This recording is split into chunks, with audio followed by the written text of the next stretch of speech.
Is it just me, or is Shailene Woodley actually more attractive without makeup? I mean, that's impressive. That's...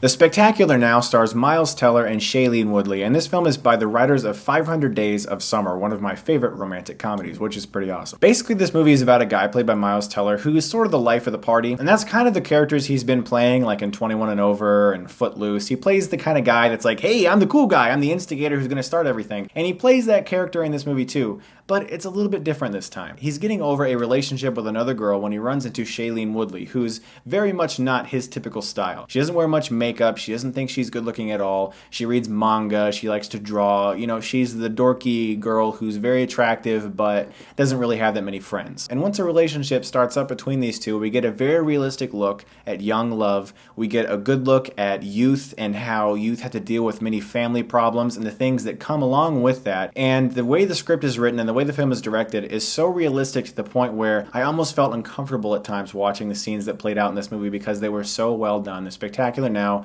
is one of my favorite films I've seen all year. The movie starts out, and what I loved about it was that it's the kind of film and the kind of screenplay that doesn't feel the urge to have all of these humongous moments until later on. But as the film starts and into the second act, this is just watching the everyday lives of these people, and you get to see them get to know each other, and it's so not Hollywoodized, and I love that about the way they approach the relationship between these two characters. And you get to learn more about each of their family backgrounds as well. It's not just this romance and only this romance. Miles Teller's character has a broken family, Shailene Woodley's character also has a broken family, and you get to see how all of these things affect these people's lives. And one of the great themes about this movie that I loved was how people who act like they're always on top of things aren't.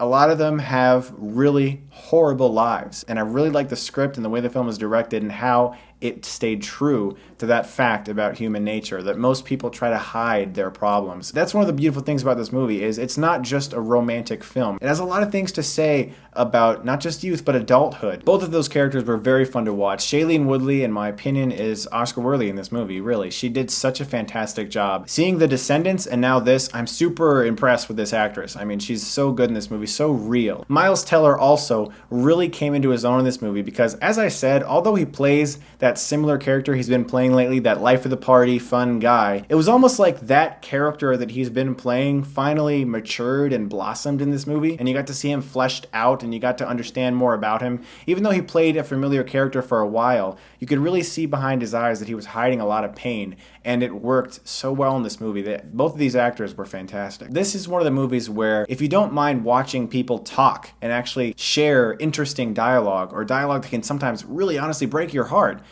you're going to love this movie. And I love a movie that actually sits back and shows people just talking. It's interesting and fun to watch because you get to learn more about characters, and that's something that's so rare in movies nowadays. You actually get to learn about characters and things in their lives, and you actually begin to feel like you are watching people that exist even though they're fictional. This movie also features one of the most realistic love scenes I've ever seen. I was very impressed with the way it was approached, and that's all I'm going to say about that, but it just felt so real, and that was something that I'm not talking about graphic, it felt not Hollywoodized. Like I've been saying, it felt genuine. I have but one flaw with the movie, and that is that a certain thing happens that's fairly surprising, that was very effective, but then it just sort of gets glossed over, and you sort of lose a feel of time almost as the next few scenes progress. And besides that, The Spectacular Now is one of my favorite films of the summer, if not the year. I'm going to give it an A. I really think you guys should see it. It's one of the better romance films I've seen in years.